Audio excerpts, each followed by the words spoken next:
Good morning, everybody, and welcome back to another episode of Breakfast Bites, part of the Stadium and Gale Network, and brought to you by our partner, Norris Norris, PA, out of Lake City, Florida. Norris Norris, PA is a preeminent law firm serving North Florida since 1985. You can give Guy a call at 386-752-7240 if you need any assistance with business law matters, real estate, wills, or trust, and estate planning. Well, how's it going? We got our guest, Edgar Thompson at the Orlando Sentinel. How are you doing, Edgar? Hey, fellas.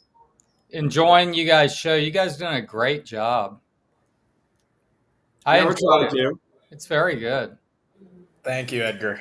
Yeah, you guys know your stuff, and you're putting it out early, man. That's smart. I was talking to Mark Long, my podcast partner, and I'm like, I tell you, man, that early Sunday space would be nice to get involved on that, especially when there's so much outrage going on, right? There's a lot to be outraged about.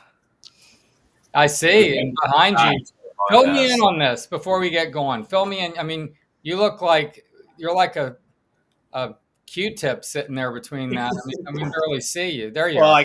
I gotta make sure all the people see that our former fearless leader, Billy Yeah, what's going Napier, on? he's taken the black flag mentality up to Athens. Mhm. No word on if he's driving Ubers up there or if he's actually doing coaching or if he's in line to succeed Mike Bobo as the next offensive coordinator of the Georgia Bulldogs. But word on the street, according to those at On Three, is that he was up in Athens just giving them a little visit before they play Texas. And Kirby, who everybody knows is one to always tell the truth and never stretch the truth and never lie or be a hypocrite or anything, says that they're all just friends and they go way back. And it was nothing more than that. It's a brotherhood, Will. Don't you understand? But they were on staff together, in fairness, for a good while in Alabama. That's fine. And he is from Chatsworth, which is like 2 hours from Georgia. But he did grow up a Georgia fan, too, as I'm sure everyone knows. Oh, yeah. Yeah, I mean, what's with hiring these Georgia coaches like Muschamp, Todd Grantham, Billy Napier?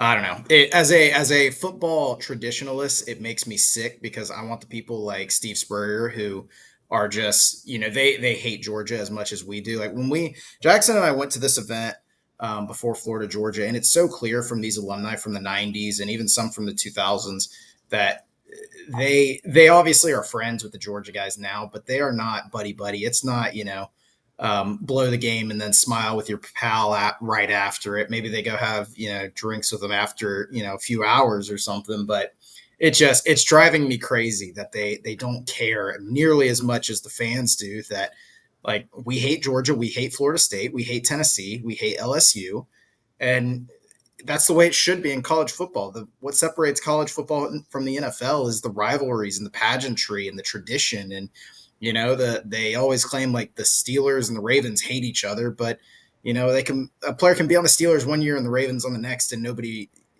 blinks an eye just because that's how the NFL works. And it's not supposed to work like that in college football. You're not supposed to have former head coaches going to the arch rival, less than a month later and giving them intel on other SEC teams. Like he should be rooting against them and apologizing to Gator Nation for what he put us through for the last 3.5 years. And he can't even write some letter thanking the fans who sold out the last 16 games for him. It makes me sick. Will, if I can interject real quick, I thought of this off the cuff. There might be flaws in this argument. When Mike White went to Georgia, we cheered because we hated him so much as the coach of Gator basketball. We were like, thank God, take him, leave. But the coach we didn't like because he was so bad over 4 years, we were begging to be fired, is fired. And then he goes a couple weeks later and visits campus. I'm sure there's flaws in that argument. Well, what's the difference there? I mean, we want to bring him on, he's gone. If he's visiting, whatever, he's gone. He had like a little bit more success and he wasn't, us against the world mentality anymore. And he didn't have the stupid black flag mentality and he didn't left the coach all the time. Yeah, but then he stunts. It is a little hypocritical. I understand it, but it would be like if Mike White went to Kentucky, like then I would be like, oh my goodness, like Denzel Aberdeen type crash out. Then I would really care. It certainly helped that Georgia paid us a few $1 million to take Mike White out of our hands. So a little bit different. It would be different if Napier went to like Oklahoma or something. Like that's basically what Mike White did. It's also November. It's also November 11th when he goes and visits them. He was coaching Florida on October 20th or whatever date it was before he got fired. Like, you're 30 days removed of coaching your guys. They're all still playing games, still have 3 games left, and he's going to Athens to see his old buddy. I mean, it's just ridiculous. It's a terrible look. It's a scumbag move, and good riddance to that guy. Edgar, aren't you glad you asked? There's a lot of passion on this pod. It probably wasn't great optics. Like, have you ever seen anything like this, Edgar? You've gone through a lot of coaching searches in your time covering the Gators or the NFL. I mean, has any coach you've seen during the regular season go visit another program, much less a rival, less than 30 days? Well, if we go through them, so Zook got fired, and he coached the team and beat Florida State, and they whipped South Carolina. Muschamp kept coaching the team. I forget the results. But the Randy Shannon interim was pretty much a debacle. But McElwain did just kind of fade into oblivion. And Dan Mullen went underground completely. So, yeah, these guys didn't just pop up, in Athens or at another SEC locale that's an arch rival of Florida. It's not ideal. I don't know what he was doing. It's a good picture of Billy, though. Optics and PR have never been his thing. No, but in fairness, the guy does live in Georgia, and who knows, he could have just been driving up that way to see his mom or whatever. Will I have no idea. Note, Edgar. That's what this is really about. If you would have released a thank you Gator Nation note, he will be okay, but Will's still waiting on that. I don't know. I probably would have ripped him for not, saying something correctly. Or probably just using ChatGPT for his farewell. He probably would have said we were dangerous to being close, and I would have lost it again. Oh, my Lord. Well, Dev, you've switched up your background from our defending national champions. Where are you currently at, Dev? I am in I woke up at 6:00 this morning, loaded the family up into a rental minivan, and drove to Mississippi. So I'm currently, I knew that I was close when I started smelling the burnt rubber and gas station hot dogs in the air. And I am here for the next couple days. Looking forward to going and scouting out the next coach of the Florida Gators. Yeah, Will mentioned earlier, Gator fans are looking for that Lane Kiffin, that Steve Spurrier type of head coach. And we all know Lane Kiffin is that kind of guy. Edgar, I think you had a story released today. Can Kiffin be Spurrier 2.0 at Florida? Just tell us about the games little gamesmanship that Kiffin's already playing this week with the SEC teleconference you mentioned before the show. Oh, my Lord. So today I was going to go on there, and I wanted to dig in a little bit about kind of what compels or inspires him to be such a presence in social media. So he's got 737,000 X/Twitter followers. Next is Kirby in SEC, 467. No other coach is more than 190, Shane Beamer. So he's got the biggest footprint by far, and even more significant than a 2-time national championship coach. And it's because he just, he gives the people what they want. He's got the needle going at all times. This retweet of DJ Lagway getting benched was epic. It was like, hold on, what's going on here? I mean, I thought it was like a joke for a second. Yeah, the guy's fantastic. It just his personality, his play calling, just his entire kind of package is very Spurrier-esque. And I talked to Shane Matthews, who happened to call me about something. And he's an Ole Miss guy. He grew up in Mississippi. His dad played at Ole Miss. His mom was a cheerleader at Ole Miss. So he knows Ole Miss. And he just said the brand here is just superior. He's going to a lot of people like to point to his inability to win the big game. Well, he's going to get a different type of player here. And on Monday, you guys saw the quotes from him.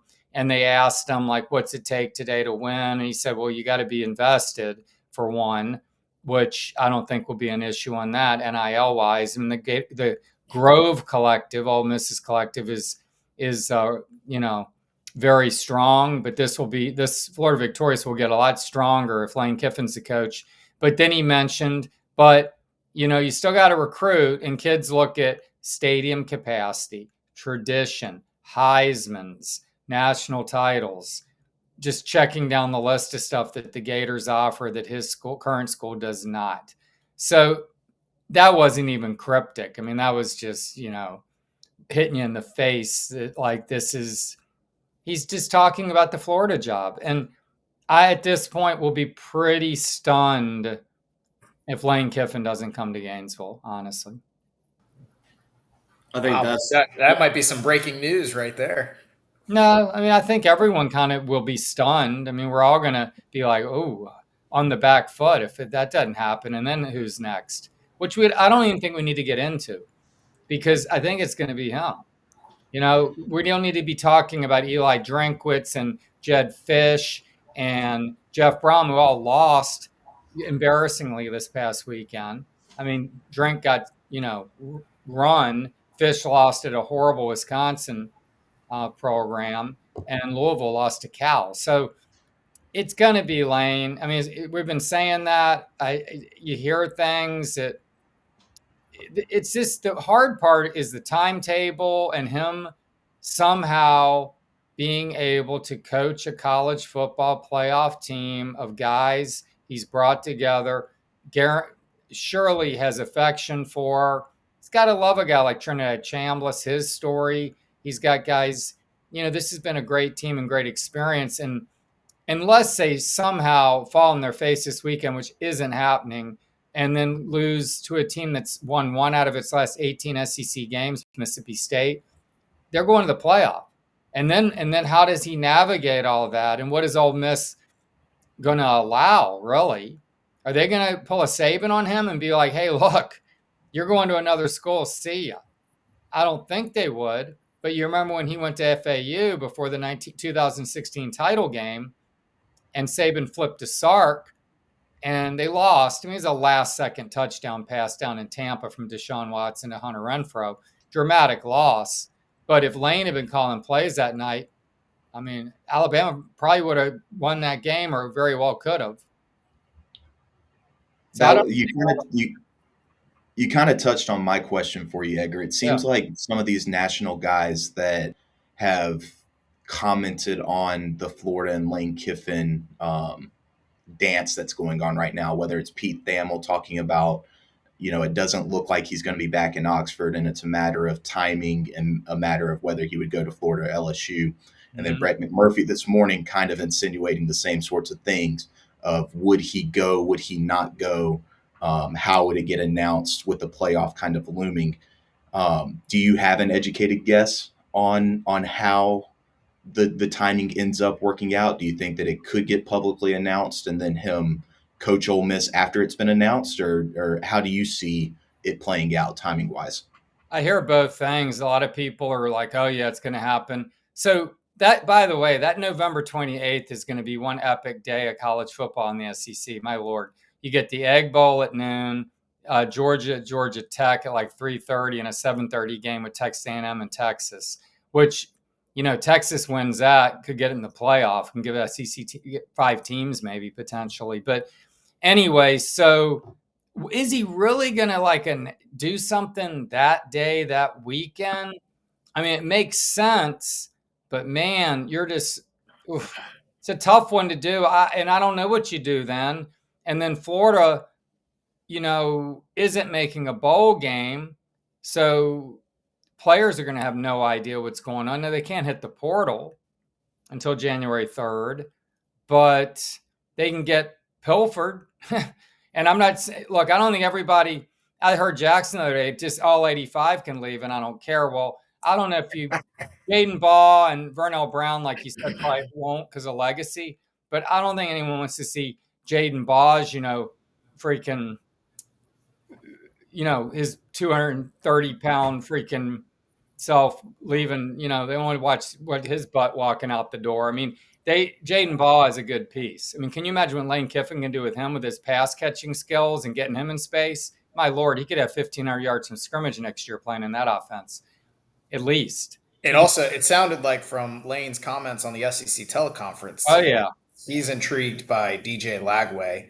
Well, he was raving about Baugh, though. One of the best, Yeah. in the nation. Yeah, and DJ, sure, and I mean he would be a reclamation project, but I think DJ Lago's been hurt. I All agree. hurt. Mark Long got killed for reporting that on the radio. He is hurt. That pass he threw to Sturdivant, I mean, it was like a javelin throw. He took like 3 hops and looked like Dave O'Brien in the '88 Olympics in the decathlon. I mean, it was a horrible effort, and he's clearly not spinning the ball or doing any of the stuff he did last year. James DiVirgilio had some stat. I saw Jimmy D at the gym tonight. We were talking about it. I said, you're getting a lot of currency out of that number, 28% downfield throws, down from 64% last year. So, and we saw it last year. The guy was just attacked downfield with the best of them. And now he's just like, just sailing it like in the general direction, it's like hit and hope, they say in golf, right, Jackson? Hit and hope. Yeah, you and I are well too familiar with that aspect of the game. I'm One very of the questions I had for you about the timing issue that we were discussing a little bit with Silk, and then we were discussing in our group. If Florida hired a GM, would the GM start to do some of the player retention or the evaluation, obviously on Lane Kiffin's behalf while he's coaching in the playoffs? And is that something you're hearing might happen? No. I think that there's some active pursuit of a GM role. And I think that that's how you do kind of retain and attain players and keep the recruiting class together and things. Another way too is you keep Billy Gonzalez. Now, maybe everyone's like, some people are like, about Billy. Billy's handled this thing as professionally as you can. Look, he reads off the stats and people make fun of that, whatever. I think the guy's been great. And I don't think he would be a bad guy to keep around. Now, I don't know that you have him coaching your receivers. Maybe you do. I have no issue either way. I'm not going to sit here and say, he's coaching the receivers poorly. I don't think he is. I think he's coaching them pretty well. I think he always kind of does. But he's been a part of elite offenses going back to 2001, too, with Urban at Bowling Green, Utah's unbeaten team in 2004, the Gators run, Mississippi State when it reached number 1 with Dak Prescott here in 2019. I mean, Billy's seen a lot of good football, a lot of good offensive football. He knows what he's doing. And he also knows these players, and he could stick around and kind of help keep some of it going forward and help also be a voice for the GM. And he knows the lay of the land better than anyone in that building, probably. Edgar, you were talking Lane a few minutes ago, and you mentioned his quote about kind of all the things that go into like what makes a good job. It was the capacity of the crowd, proximity to talent. Yeah. I mean, was that a intentional quote, you think? Calculated... Well, like I said, it wasn't cryptic. It was like Heisman's, national titles, tradition, recruiting footprint, etc. It was like check, Florida. And it sure sounded like you don't have any of that at Ole Miss. Right? I mean, 1960, they won a national title integration with Johnny Vaught. They had back-to-back 10-win seasons then, 59-60. They famously lost like Billy Cannon, that punt return you guys I'm sure have seen, 1959 LSU, where he won the Heisman based on that play. They could have gone back-to-back. But the point is, they won two 10-win seasons. Lane wins Saturday, first time in program history, 3 straight 10-win seasons. Now, they are playing 12 games, but he's doing things there that haven't been done. And he still knows that it's in spurts. He even said it in the financing aspect. He's like, if you look at the best baseball teams, pro organizations, he kind of implied like, hey, you're going to have great stories popping up here and there, but the sustained success are the ones that have the resources. Does he believe he has that at Ole Miss? I don't know. I mean, the Grove Collective's strong, but does it have the alumni base? It certainly doesn't have the brand and all the other things we talked about. It doesn't have. So you hear all of the comparisons, but that Kiffin draws to Spurrier, it makes you wonder if he looks at his tenure at Ole Miss kind of the way Spurrier looked at his tenure at South Carolina, and how, in order for the South Carolina to have happened, and for him to have unprecedented success at South Carolina after his time at Florida, I wonder if he views, the Florida job as that ultimate crown jewel of his career. I mean, South Carolina had three straight 11-win seasons under Spurrier, in those early 2010s. I wonder if Lane kind of sees that as South Carolina is to Ole Miss as Spurrier's Florida is to what Lane's Florida would be. And, obviously Spurrier never won an SEC at South Carolina. I think he only made it to Atlanta once there. So I think that that's another example of that different levels to certain programs, in the SEC. Well, in fairness, or in reality, actually, I guess you should say not fairness. I mean, Florida had two. I was saying this to Jackson on the phone one day. If you, let's say 40-year mark, 1985, who are the 10 best coaches in college football in the last 40 years? Tom Osborne, Bobby Bowden, Saban, Urban, Spurrier. But I know I was going to throw a few more in there, Kirby, but Urban and Spurrier. So you have two of the top 10 coaches in the last 40 years. Okay. That's what it takes to win a national title in a lot of cases. I mean, Dabo's probably on that list because he has 2 natties. I'm just saying, I mean, you need the elite of the elite to win a national title, plus a lot of things to fall into place. Like I said, I mean, last second touchdown for Clemson, etc. I mean, you go through a lot of these things are just on the margins. I mean, the cock block, they wouldn't have gotten in the championship game without that. And, and be able to jump Michigan at the last second. Because a lot of people thought it was going to be Michigan, Ohio State. Can you imagine how unfair that would have been after you saw what Gators did to Ohio State? I was at that game. They shouldn't have been on the same field with Florida that night. So, yeah, it's tough to win them, and it takes the best of the best at Florida to do it thus far. And then maybe Lane proves to be among the best of the best here. Maybe he does. Everyone thought he was going to be at one point, right? I mean, he's an NFL coach at age 31 or 2. He succeeds Pete Carroll at USC, gets a Tennessee job at 35, stays a year, ends up at USC, succeeding Pete Carroll, and then he's kind of off in the wilderness a bit. But Nick Saban, man, didn't we talk about this one here? Where Nick Saban was at SEC Media Days bemoaning up-tempo in 2013. Oh, my God, killing the sport. Players are going to get hurt. Gus Malzahn, you're ruining football. All this. Year later, he hires Lane Kiffin, and they are just up and running up-tempo and win a national title the following year. So Kiffin he's elite everywhere he's been in some ways. I mean, the results don't show it, but it's like he was going to be this guy. Maybe it just took him a longer time to get to that guy. And he talked today about non-negotiables. He was talking about his yoga and how he's got non-negotiables in life now that he didn't have 4 or 5 years ago to be the best he can be. And he's like, look, we asked that from the players. Why can't we ask it from ourselves?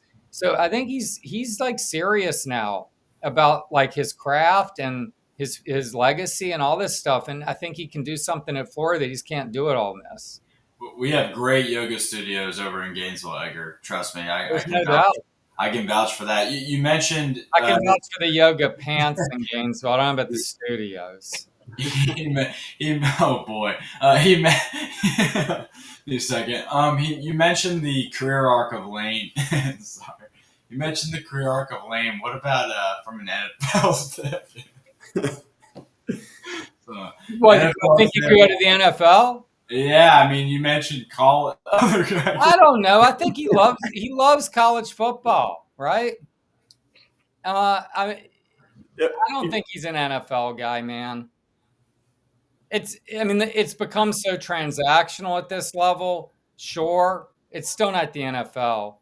And he's really figured it out. He's got to think in his mind, man, I kind of have figured out the portal. 4 straight top 3 classes in the portal. He can put teams together fast. It's like Dan Wetzel was saying, it's about teams now, not programs. So if he comes to a program, he can build a program and a team here. You get the best of both worlds potentially. Whereas at Ole Miss, I don't know if you can do that. I always have thought that thinking someone might leave for the NFL should be a pro. That there's only 32 of those head coaches, and so if he were to leave for the NFL in 5 years, that means he's probably been really successful at Florida. Oh, you're saying that he might leave? I mean, I kind of take it both that ways. was Hunter's question, that he could leave. He might go from here to the NFL. Is that what you meant, or he might be Giants or something now? Yeah, I mean, Jackson Dart obviously was quarterback last year, needs a head coach. I don't think he'll do it, but I think it's worth asking. Obviously, I saw a couple things out there. If the Dolphins job opens up, Giants just opened up this past week. Worth asking. He's done it before. Hey, look, man, I don't know what Lane Kiffin's thinking. I mean, he dodged us on the conference call. It was, did I even close the loop on that? It was like one. No. I didn't, of course, because this is just part of your weave. The tangents just come. So yeah, he was supposed to talk at 150, and they have an open. They have like a 12-10 and 110 spot that they just have it so if you need to go go use the restroom or whatever, if you're doing the whole call, some writers will listen to the entire 16 coaches. I don't do that ever. I hop on when I need one. But so I hopped on at 45 thinking not Central Time. And it was Jeff Lebby. And I'm like, crap, I don't need him. So I click off. And next thing I know, someone texts me and goes, we missed Kiffin. I'm like, what? He went at the 110 break spot. So no Florida writers were on there. So he didn't have to deal with any questions about Florida. I was going to ask him about Juice Kiffin and his Twitter presence. I mean, I wanted to kind of hear what he had to say about the retweet of DJ as I was starting to say that. So he just totally dodged us. And I'm going to be there on Saturday night, though, and I'm definitely going to go to Lane and not Billy Gonzalez and the Gators, I guess, unless they upset Ole Miss, which is probably next to impossible. Here's a great stat for you guys, by the way. UF has been an underdog by more than 15 points 4 times now under Napier. Georgia 2022, LSU 2023, Texas last year. Otherwise, 15-point dogs is 3 times since 4-8 in 2013. So 8-year, what is that? How many years is that? 11 no, whatever it would be. It's 8 or 10. It's a lot of seasons. Yeah. They're already 4 times under Napier. It's just, I think they're going to get their teeth kicked in. After what we saw last week, I mean, sure, they're going to be auditioning for their next head coach potentially. They're going to be motivated, but this game could get away fast. This team is really explosive, this offense. Dual threat quarterback, great running back. They're going to be coming to Florida from all angles. And plus, his play calling and play design are just elite, right? Yeah. Edgar, you kind of stole my point coming up. This is an audition. I'm sure all the players are online. They see the Kiffin rumors. They probably want Lane Kiffin. I imagine so. So it is a little bit of an audition, especially for DJ Lagway and this offensive unit, the ones that will be playing. I haven't seen the availability report tonight to see who's in or out. But, 15.5-point dogs. Ole Miss leads the league in 64 scores between scoring drives, between touchdowns and field goals. I think the Gators are 15th with 34 scoring drives, which is just unbelievable to think about. The offenses this group grew up with watching. What do the Gators got to do to pull off an upset Saturday night in Oxford, where I think 4 of us on this podcast will be Saturday night in Vaught-Hemingway? Look, I'm dominating this thing. You guys, I want to hear from you guys a little bit. Dude, I'm looking. Caleb Banks is now up to doubtful. Why did he move up? That's bizarre. Really? Why would he even want to play? If I had him, I'm taking a red shirt and just getting healthy and coming having a season next year and getting my draft stock up. But because he hadn't ready to go get drafted after doing. You think there's a chance he could come back for another year? Yeah. Wow. He could. Yeah, I do. That would be. I don't know how old he is. He can't be more than 22. For some reason, I thought he was a redshirt junior already, so I guess he could probably get a medical. I got the roster right here. But no, I want to hear you guys, man. I'm just sucking up all the oxygen. I mean, they keep, guys. I mean, they run Jaden Ball. They keep that offense off the field. They time of possession, get a couple turnovers like they did last year, right? I mean, maybe they could do something. Yeah, we saw it against Georgia. I mean, that's kind of the recipe, right? Try to run the ball a little bit, get a couple turnovers, and stay in it early. But, exactly, and that seems tough. This Ole Miss team's better than last year's Ole Miss team. Not at quarterback, but overall, it looks like it's. Well, I mean, maybe it isn't. I mean, that defensive line last year was pretty damn good. So, well, I was going to say last year's team might have been the best roster in the country. And, we're really impressed with Ole Miss and everything we've seen from them, but they're capable of laying stinkers too, especially later in the season. Things kind of start tightening up for them. No, you're right. I mean, this is the same team that lost or that beat Washington State 23-21 and just kind of rock fighted with them for 60 minutes. So I tend to think that this roster, this team's kind of let go of the rope, but things can get kind of tight if, you fumble a ball, you fumble an exchange, you throw an uncharacteristic interception, a ball gets tipped. So, yeah, you're right. I overstated that, but this team just seems like it's playing better. But actually, at home, I meant to bring this up. They're winning by an average of only 9 points in SEC games, and it's like South Carolina, Arkansas, and Kentucky or something. The combined record of those teams is like, it's not good. I mean, it's a 10-17. So, it's like in SEC games, that is. Unfortunately, we don't help the record coming into the stadium.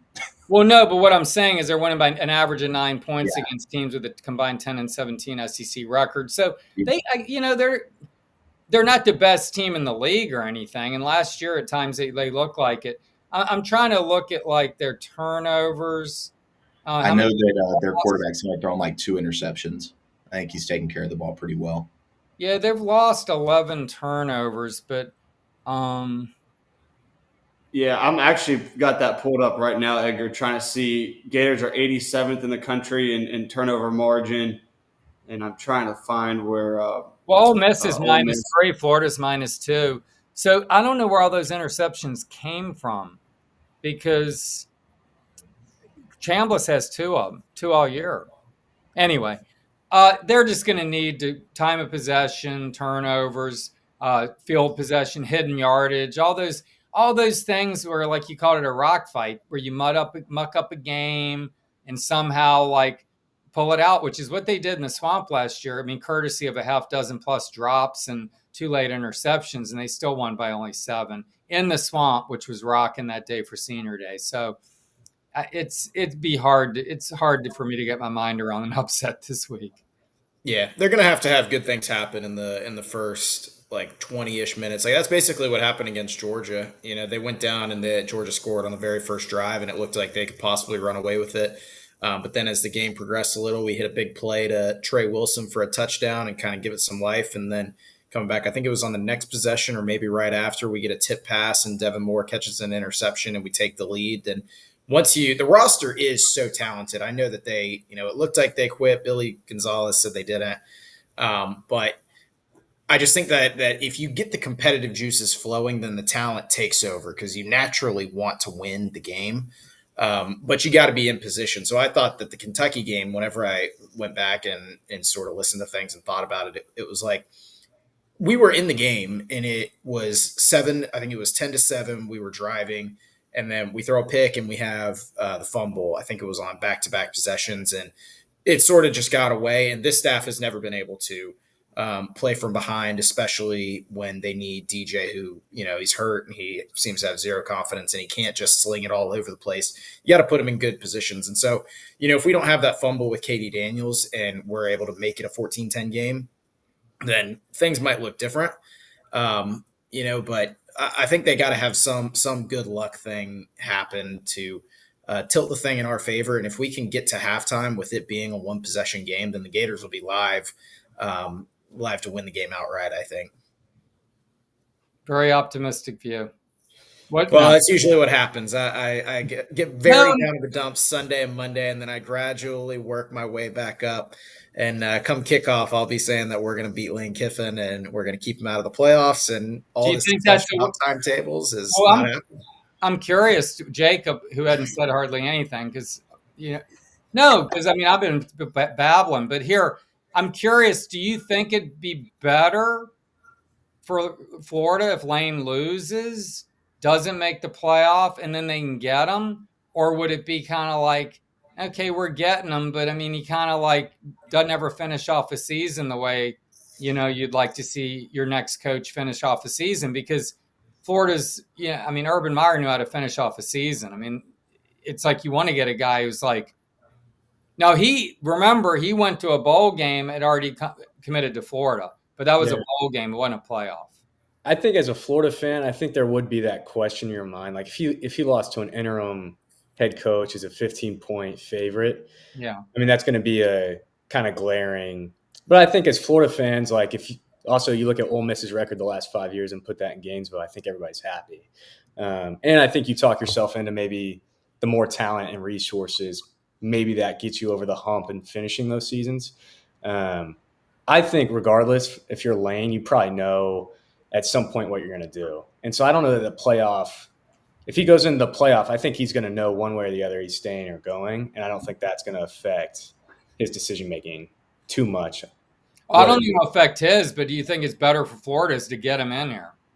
Like you get him in after the Egg it's Bowl the sure thing. with 2 losses. Yeah, the sure thing's better than no thing for sure. But in reality, I just don't think he's going to have his decision before that first playoff game, I would imagine. And it's just not Lane that's dealing with the distractions. I mean, his entire locker room is as well. I mean, these kids are still 18, 20-year-old kids with a lot of uncertainty in their future with their head coach essentially at the foot out the door, right? So, I mean, it's very easy for them to get distracted in all the news leading up to the Florida week, seeing all the headlines and them uncertain if they'll even have a coach next year. So it's possible Ole Miss can lay an egg. I wasn't too surprised by the Kentucky thrashing and the kind of way we laid down a little bit because you do have that emotional loss to Georgia when you're leading the game with potentially the ability to put it away with 7 minutes left to go up 2 scores, especially a week and a half after your head coach got fired. So maybe with that audition mindset for the Gators locker room, I'm pretty optimistic Saturday night that we cover and hopefully have a chance to maybe steal something late. Don't get me wrong. I'm not optimistic at all about those first couple possessions. I think are going to, it's at the point of the season where Ole Miss every week is watching, the playoff rankings and seeing what their potential matchups would be. Like they'd be matched up with, I think it was Texas coming to Vaught-Hemingway Stadium based off this week's rankings. That starts weighing on you. And when you're a 15-point favorite against a talented live dog, that has a couple good things start going their way early, like I said, a tipped interception, a fumbled handoff, something like that goes the wrong way, you start getting tight. Even if it's not the Florida game, it could be in the Egg Bowl in Starkville the morning after Thanksgiving. I think that there's a lot of tightness that kind of can develop when your goals and your end of season is right there. Everything that you've played all season for is right there. And your coach has these distractions. Your team's worried about, whether, he's going to actually end up leaving or what's going to end up happening after the game. I think that's a lot going on, in the mind of a group of mercenaries that's mostly made up out of the transfer portal that isn't playing for their patch, that's playing for their coach. And I think that's something that is early on in this game and then early on again in the Egg Bowl to watch out for. If Ole Miss starts tightening up, things start not being as crisp and as smooth as they've been for the first 2.5 months of the season. What do you think about the audition aspect for the Ole Miss players? Like, yeah, to go with him. Yeah, it's like, so you're lining up on Saturday night and you're like, all right, I'm going to just, outplay this guy I'm playing against because I want Lane or Coach Kiffin to take me. Yeah, think about the quarterback. Ride like Signetti with, it's James Madison. Indiana's a step. I mean, Florida's a step up from Ole Miss, but a little bit different. You're going to the Big Ten from whatever James Madison's in. But It's big practice, Edgar. I actually like to think about it that way. We're doing O-line, D-line drills, right? They're Yeah. offensive lines going against our ones D-line. ones on ones. Yeah, It's I the like first that. time. It's only the second Cool. time DJ's playing good on good for. Yeah, that's right. I think we'll use that in the Grove. I'm going to credit Edgar on that. You know, Our first televised spring practice in like what, 3 years? yeah. Say that again. It'll be like our first televised spring practice in 3 years. Yeah, But maybe it Russ is can actually interesting to pitch. think about. Like maybe they're thinking that way too. Like, hey, I want to come along for the ride. I don't know. Oxford's a nice little spot, but I'd rather be at the University of Florida myself. But I'm sure Ole Miss is plenty fun. Yeah. Last thing on Lane for me, Edgar, you talked about the Florida fan perspective. Mhm. If Ole Miss loses this game or if they lose in the Egg Bowl, think about the Ole Miss fan perspective. There's probably going to be some, I don't know, I think they'd be pretty frustrated. After 22, he kind of flirts with the Auburn job and they lose a few games in November after a really promising start. I think that would be just as interesting to watch, their kind of reaction as Florida fans. Well, they're definitely reacting to our friend Jackson Raymer on Twitter. All the time. Me, Will, a few other folks that we know, we're getting harassed online, and I know you're going to be walking around the Grove Saturday, Edgar, potentially interviewing Ole Miss fans to talk about the Lane Kiffin topic. So, just warning you, be careful. I am. I mean, I'm an old man, so I got the Greg beard going. I'm just going to be like, they're not going to beat up some old guy, but I'm probably not going to go pick out like the frat boys doing, keg stands. I'll go talk to like the old people with the barbecue going and maybe get a free sandwich out of it and a little chat about the good old Archie Manning and, how nice it is to have Lane and what a nice boy he is. And I sure hope he doesn't go and stuff like that. I don't know. I'm not going to the mosh pit for those interviews. Trust me. You'll be fine, Edgar. They have very strict rules in the Grove. It's a wine and cheese crowd. The worst thing they can do to you is throw a couple red Solo cups at you. You'll be all right. No, and Mississippi hospitality is something. I went there for the Mississippi State game in 2018. Went over a day early, paid Mossy Creek. You remember when I did that, Jackson? Yep. And nicest people ever. They're just so nice. It's incredible. So they might have a different edge this weekend. They might. That's what I'm wondering. But yeah, they're typically pretty hospitable people. So we'll find out. I think we're going to get a few comments on this show. I think the thumbnail on YouTube is going to be win or lose, we're going home with your coach or something along those lines. So trying to bring them a win and a coach. Exactly. But real quick, let's do our score predictions for Saturday night. We'll go around the horn. I'll start. I don't see the Gators winning as much as I will believe once I step inside that stadium Saturday afternoon. It's probably going to be a bloodbath. Lane Kiffin's going to show off his play calling skill set against a depleted Gator team, and Ole Miss walks away 41-13. Jake? Yeah, I was going to go 37-17. Ole Miss. I think kind of along the lines that Jackson was talking. Lane's a smart guy, man, and he can call him up as good as any coach in college football. And he's heard all the noise. He was asked about it some this week. I think, I think the loss last year too that kept him out of the playoff. I just think he'll be kind of a man on a mission with his team this week. I got 23-21 Gators. Trace Mack kicks a 60-yard field goal as time expires to win the game. The optimist. Hey, history repeats itself all the time. It's all cyclical. The last time these two teams played, the Gators won 24-17. The next time these two teams play, the Gators are going to win 24-17. I'm not as optimistic. I'll go 34 current Lane Kiffin versus 17 future Lane Kiffin. I picked it in the paper 45-20 Ole Miss and said for things not to get out of hand, he's going to have to take it easy on Florida, honestly. Bianchi picked it 52-10 Ole Miss, so he doesn't think they're going to take it easy. But, that's only one more touchdown. But Bianchi might be trying to get the clicks out of people. No, that's Bianchi. But look, this team is so explosive, and they got a 1,000-yard running back by probably the end of the first quarter. 4 receivers. One's a tight end. 4 pass catchers averaging 15+. 15 yards of catches these days, old school, it was like 17 or 18 was like elite. 15 is pretty elite now, the way they throw the football, shorter routes and things. You have 4 of them, including a tight end. Florida's not great covering tight ends, so Childs might be pretty good at that as he develops. But I will just say they just get too many weapons and a guy who knows how to take advantage of mismatches and scheme you up. It just doesn't. And Chambliss is playing lights out right now. I don't know. It seems like it's going to be a big ask to think Florida's going to go in there and give this team a game. Well, I hope we're all wrong except for Will, because do not let the Breakfast Boys be inside that stadium as 15.5-point dogs and leave with a win. I don't know if we will be back in Jacksonville or Ocala, Florida come Monday morning, because we might need some bailout money if that is the case. Well, I got a Venmo account, so I'll help you out. Edgar, you still got a few minutes. We're going to jump into hoops? Or Yeah. No, I do. Yeah, so this week, obviously, Tuesday night, Gators 17.5-point favorites escape against a much improved FSU team under their first-year head coach, 78-76.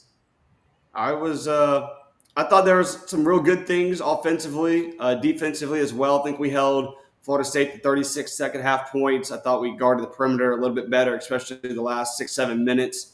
What are your takeaways from Tuesday night's win, Edgar? Well, I mean, my big takeaway is Thomas Houck is just an absolute beast. It's so funny. I mean, did I tell the story on here? I don't think so. Oh, so I'm sitting there. There's some game. Like, remember Missouri, 5 minutes for a foul out in like 5 minutes? Remember that last year, the game they lost at home? Yep. And then Tennessee, when they lost by like 30, that ugly game that came out of nowhere. Was that last year? Yeah. They have one like that game. And he was just bricking shots. So then he's playing here early February against someone. It just looking just kind of I'm sitting next to Kevin Brockway and Mark Long. I'm like, man, this dude is like an 8 to 12 minute guy. I'm just getting tired of this. He should not be playing so much. From there, he just became like one of the best stories in college basketball on an incredible team. So I ate my words on that one. And he's incredible. I looked at Mark last night and I said, this game, it's a good game. Like, it's fairly well played. I mean, not everyone's hitting shots or whatever, but it was a pretty good game. But it was kind of like Florida just didn't have any juice, right? It felt like they were like letting them in. I said, someone needs to take over here for Florida. Next thing I know, Houck's doing that move where he's almost like cradling it coming down layup. Hits a 3 the next time. Mark's like, well, there you go. And then Boogie gets involved and you got an 11-0 run. And Mark had just said they haven't had a run yet. So we looked smart for once. But I mean, Houck he's an incredible player. I mean, so you have a guy like that and he gets Boogie going last night a good bit. And you can win a lot of games, but man, I mean, it's a sport now that is 3-pointers and 3-footers, and a lot of teams play that NBA style, and they are not doing the 3-pointer very well. I mean, Xavier Lee, a lot of guys ripped him. I saw on Twitter he did have 7 rebounds and 6 assists. So he plays hard and he keeps his head in the game, but they're going to have to start knocking down shots. I just don't know who it is. Right? I mean, do you see someone who's like an elite shooter on this team? I mean, maybe someone develops into that. It sure doesn't look like they have one. I mean, Klavzar did hit a big 3 last night. He could be that guy in like spurts, but not like in a starting role. I don't know. To your point, Edgar, about the big run, something that we talked about pretty much every game last year with the guards that we had was how you just knew the inevitable avalanche from Florida's offense was going to come. They were going to get a steal, a live ball turnover, get down the court, shoot a 3, make it or miss it. You have a big down there, run in the floor, get the rebound, and all of a sudden it was an 11-0, 14-0 run. Last year we had that ridiculous like 30-0 run against Wichita State at one point. So I think that this year's team is missing that explosiveness, and it's because of how poorly they've shot so far. There was, I think, a majority of the game we were doubling up Florida State and rebounding, but the issue was we were shooting, 15% from three, and we had I think like 10 turnovers to their 5 at one point. So you They will don't really beat your ass inside. There is no doubt about that. absolutely, and that's kind of the thing when your best asset is your big men and they're rebounding, it makes it a lot more difficult to pull away from teams when you're not able to shoot the ball. Even if you're getting stops, even if you're not giving up second chance points and everything else that goes into winning. So the shooting is definitely the biggest concern so far for me. Yeah.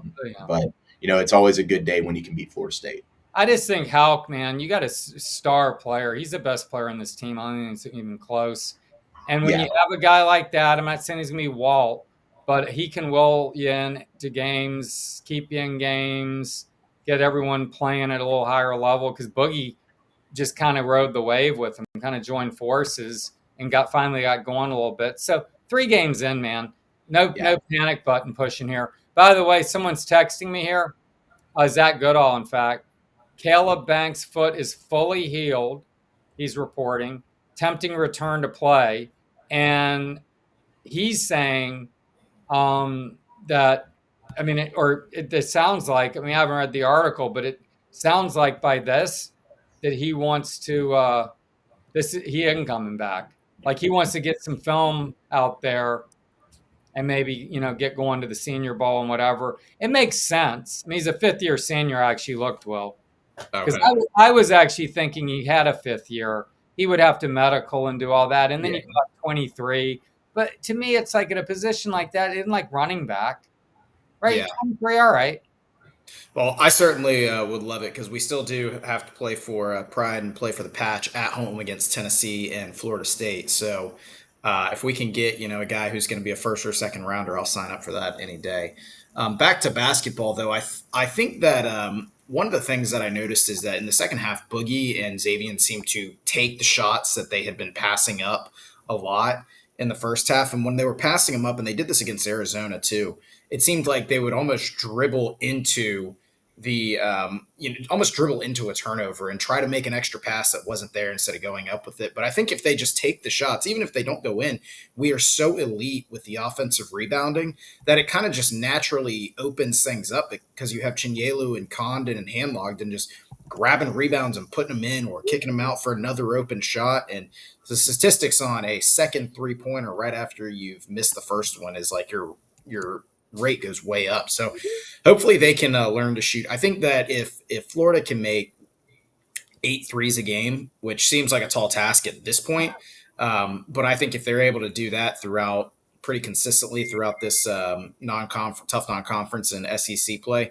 that they're going to be a 1 or a 2 seed because we're so dominant defensively. We're dominant on the boards, and we make everything inside. So if we can start hitting a few shots that prevent teams like Florida State from hanging around, we're gonna be in some serious business. What do you guys make Alex Condon? That was a slop fest down the stretch with him.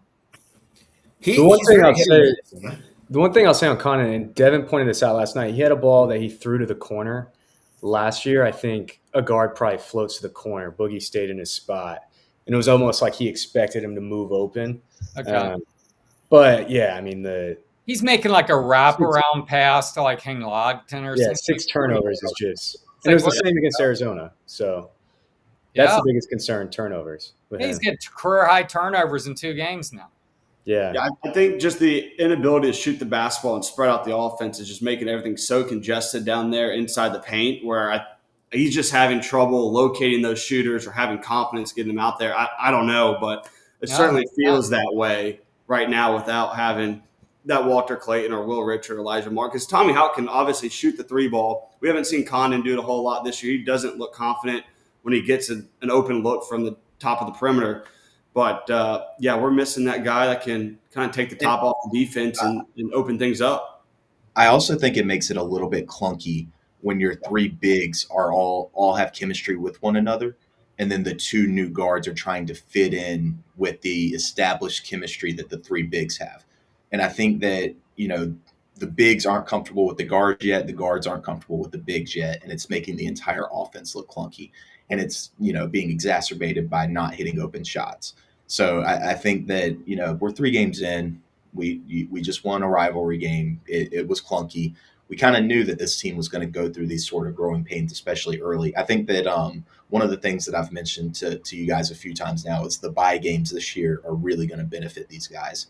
I don't think that it's going to be obviously we win by, 40 against UNF already, but last year was just kind of like exhibitions every time we played bye games. I don't necessarily think we're going to lose bye games with our bigs, but I think that they're going to go a long way in developing that chemistry as, we get through this non-conference schedule. Because if the shooting doesn't improve, I think we got some ass whoopings coming down the pike, because you play Duke, you play UConn, you play this Alabama style of basketball. If you can't shoot with some of these teams, they can run you out of the gym. So developing that chemistry in these bye games is going to benefit us, not just in conference play, but with some of these marquee non-conference games that we have coming up. The other thing real quick about Condon is that he's at his best when he is running in transition and establishing himself right under the basket before anybody else is there. He runs the floor so well. But both Arizona and FSU were hitting shots like crazy. Like, it seemed like FSU had made way more threes than I thought they had when they showed the stats at halftime. But Arizona hit a lot of shots, made a lot of baskets off the pick and roll. FSU shot pretty well despite some pretty good defense. And so I think that them making shots on the one end is forcing us to get into the half court, which really isn't his game. It wasn't last year. It was when he struggled in the NCAA tournament. He was a little bit hurt, but it kind of is like what happens in the bye games where they miss baskets, we're able to get out in transition. So I think if we're able to do that and get some good luck with some missed shots and sort of get him into a rhythm, he seems like one of those rhythm players where once he goes, he's all over it, and it looks really not really special. But he kind of has to get into the game that way, I think, by just running up and down and getting some confidence with some good shots going in. No, Yeah, and Hunter, look, we're going to be everyone's Super Bowl this year as a defending champs. We've beaten Florida State, I think, 4 straight years, now 5. Todd Golden hasn't lost to them. Their new coach wants to make a statement. We get Miami and Jacksonville Sunday night, a revamped program with a lot of talent. It's nice to learn from a win, but when we're used to scoring 95 and beating teams by double digits with last year's roster, what are your expectations, having some of these 1 possession or 2 possession wins, but learning from a win moving forward? Yeah, absolutely. To your point, I mean, as national champs, you're going to get everyone's best shot. And when you play a team like FSU and now Miami, you're playing in-state teams that, a lot of these kids grew up in AAU circuits with these guys. I know we have some guys from outside of Florida, but you're going to get the best shot, and it's personal to them. From a learning standpoint, I really like to see him take care of the ball more. I know shooting's what everyone's going to, but I think you guys all touched on it. It's game 3, okay? There's a lot of time for them to find their groove. Lee, he had a lot of space. Well, he wasn't making them. He was creating space and getting open shots. I think things like that, hopefully, as they get more comfortable in the system, like Dev mentioned, with the bigs who have done it together, that will come. The turnovers, to me, were a little concerning. I know Todd touched on it in his post game a little bit with Condon. It felt like 3 possessions in a row. He went down in crunch time where it mattered most and just threw the ball into the stands. I know Jake mentioned the one where it looked like the guard wasn't moving with them, but turnovers to me is what I'm hoping they're able to clean up and learn from that game. But I am really excited to see how they come out. I think, a close one like that, and then you get another in-state opponent. It'd be exciting to see how they come out. Yeah, Boogie Flan 7-1 assist turnover ratio this year so far. So I've been content with his play, but pointing out a tweet from Florida Basketball Hour, we talked about the shooting percentage of the first 2 games as a team from last year to this year, how they're pretty similar, but we knew what we kind of had in that backcourt. But Walter Clayton's first month at Florida included shooting 25% from 3 in his first 3 games, a 5-turnover game and a loss to Virginia, and a stretch where he went 2 for 14 from deep, and a losses to Baylor and Wake Forest. So, we might be hard on Xavier Lee now, but getting used to a new program, new style of play, new arenas, a much bigger program he's playing at than he was at Princeton. Edgar, what are your thoughts of, allowing these guys, despite them making money now, a lot of money come here to play here at Florida, but allowing them to also have that growing room. Well, and Walter Clayton, I definitely think like you're saying, he developed. I was looking at that game because you were talking about Wake Forest, and I thought those two games he ended up with a lot of points. Was it Virginia? What was it? Virginia, you said? Because that game was, I remember, kind of a disaster down the stretch. Remember, he kind of blew that game? Yep. They lost 73-70. And a lot of people were like, man. Yeah, and Wake Forest, they lost that game too. That was Wilbekin's brother on that team or something? Was that Mitchell Wilbekin was on that team? I think he was on the team before then. I think it was was Tyree Appleby on that team? Maybe. It was Tyree Appleby. Okay, that was when Zion Pullum was ineligible, I think, for both of those games. So Walt was the primary ball handler. But the point is, Walt was 11 with Baylor where they lost. There are going to be some growing pains with a new guy raising his game to another level. I don't see the athleticism from Lee, particularly of Clayton, just the physicality, but he is a pretty quick, crafty, kind of savvy player. And Boogie, I thought, looked pretty good last night. I watched him closely because I'd been kind of not impressed. He had a nice baseline drive, if you remember, early in the game.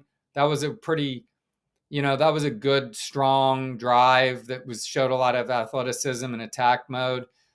He definitely takes care of the ball well, organizes the offense. There was a series where he's on the bench. They had a sloppy turnover. Todd went right down angrily almost and grabbed him, if you saw, and got him back in the game. It's just get out there and organize these guys. So he definitely knows how to run the operation. It's funny, Isaiah Brown was kind of impressive against who they beat. Who was this a game where Ollie got in North Florida? Oh, yeah, North Florida. Brown looked impressive and got a little bit of run last night and didn't do much with it. So, and Todd even said, you're going to get your opportunities, but if you don't make any of them, you're not going to get many of them, right? He's going to be very exacting as he figures this lineup out. He's going to try combinations. Look, I joked with him the other day, in Todd we trust. I believe he's going to figure it all out. Will Houck start playing a little bit more 4 at times to open up the floor a little bit more potentially? Things like that. I don't know. The guard's got to play well, though, if you're going to do that. So lot of thoughts. I'm all over the map. It's early in the season. We really don't know what's coming. I'm just waiting for Ollie to score his first points. That's all I care about. Yeah, we got Dartmouth and Colgate, I think, in mid to late.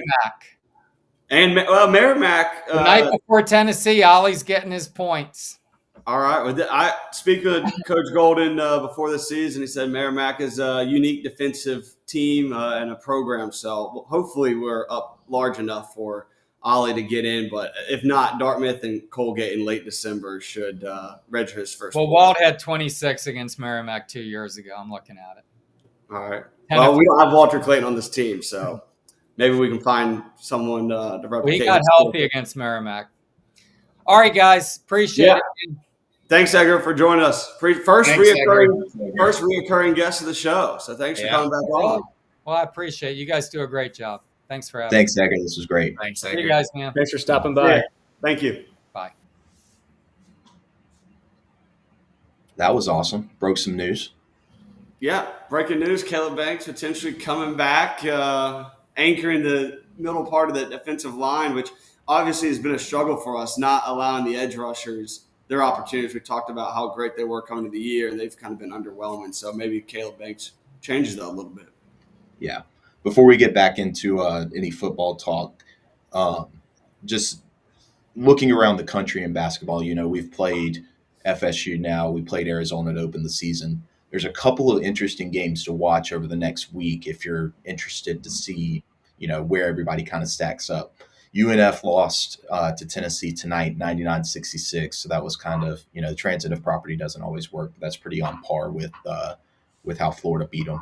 But Arizona plays UCLA in LA on Friday night. And then you have Arizona at UConn next week.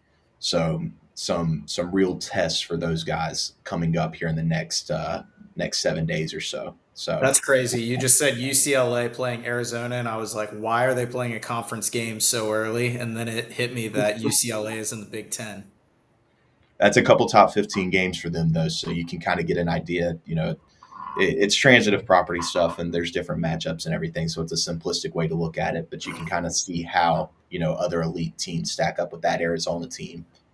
Yeah. Plus Purdue has struggled Yeah, a little bit out the gates, and then BYU with the guy who's going to be the one. I think he's going to be the first overall pick, AJ DiBenista.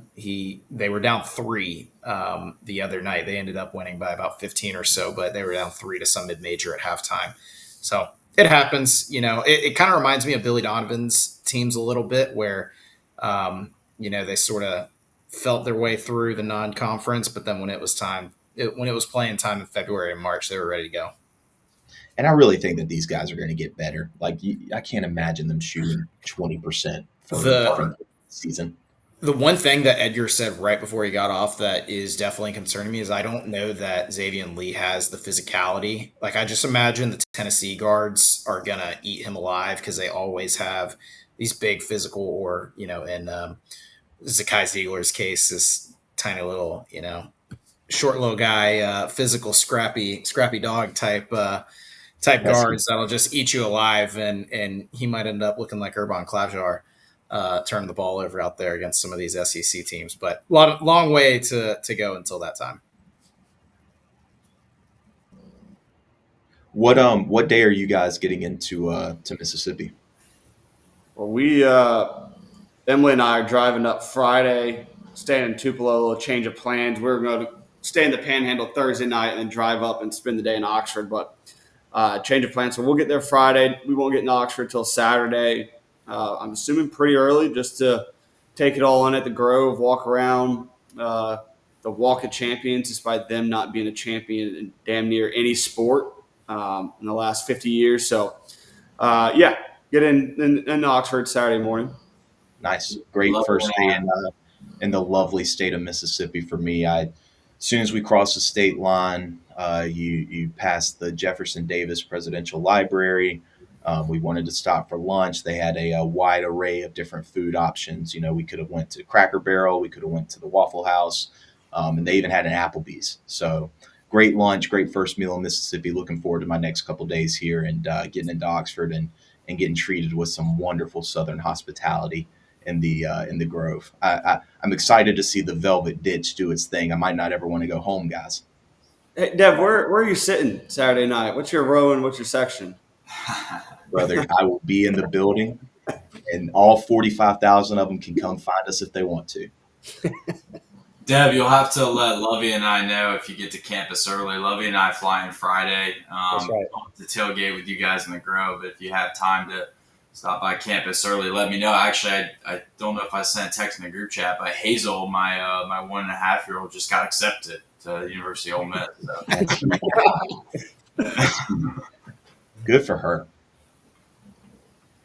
Will, what's up, man? You're not you go on a solo trip to Kentucky, but of course, when the Breakfast Boys head to Oxford together, you decide you are not going to come. I heard you guys were going, and I decided I needed to sit this one at home. The Grove is kind of like a gala, though. It's a nice penny loafers and it is. But Mama Norris decided that we were going on the Bourbon Trail, so who was I to say, wait, what about the Grove and all this stuff? I mean, she in her infinite wisdom, she knew that Billy Napier was in trouble, despite the fact that her son picked him to go 12-0, and scheduled a trip around the Bourbon Trail where the Gators also happened to be playing, and not the Grove where we would have just sat there in a big field thinking, what the heck are we doing here? I hope Lane Kiffin comes. Hey, Will, it's not too late. Oxford's a super easy place to get to. So if you change your mind, I do have family in Jackson. I'm sure that I could call them and they could pick me up all the way. What's the nearest airport? Is it Memphis or Tupelo? It's definitely not Tupelo. You do not want to fly into the state of Mississippi. I would advise you to fly into to Memphis and drive the hour to get to Oxford. I might have to do that. We'll see. I'm gearing up for Tennessee and FSU at home. So I need a little break from the Gators in person after that Kentucky beatdown. Yeah, we're going to give you a 2 week, or I guess a week and a half early invite to our tailgate. So mark that on your calendar. All the breakfast boys will be over there at your old stomping grounds at law school. So we would appreciate it if you one day stop by. We'll see. Maybe if Sam flies in. Yeah, we'll have to get him. Yeah, we might get him to fly in the week of Thanksgiving. Lovey, did you ever go to Ole Miss for basketball when you were covering the team? Yeah, when I was working for the basketball team, I went there one time. It was the year after the COVID year. And I don't know if you remember, there was a weird instance where I think it was a game at LSU got nixed because of guys catching COVID or whatever. And they had a weird where we played Vanderbilt at home on a Saturday, played at Ole Miss on a Monday night. And it was kind of a weird reschedule thing. We weren't supposed to play them on a Monday night, so the crowd sucked. And then we played Wednesday night at Tennessee. It was 3 games in, 6 days. Basketball atmosphere at the time, they were pretty bad. I mean, they weren't as good as the Mike White Gators. So basketball atmosphere wasn't great, but it's a nice town. I'm excited to see what it's like for a football game.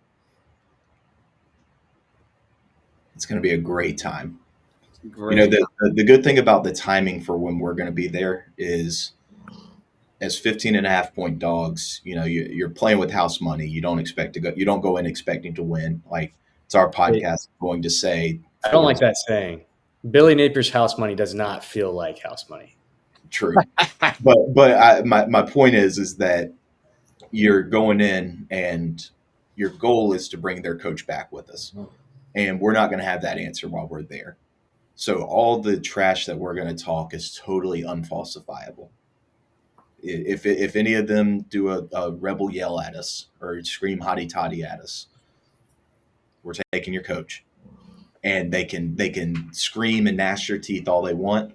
There's nothing they can do about us on Saturday, telling them over and over and over again that we're taking their coach. My favorite part after getting beat by Kentucky was all the Ole Miss fans screenshotting the score.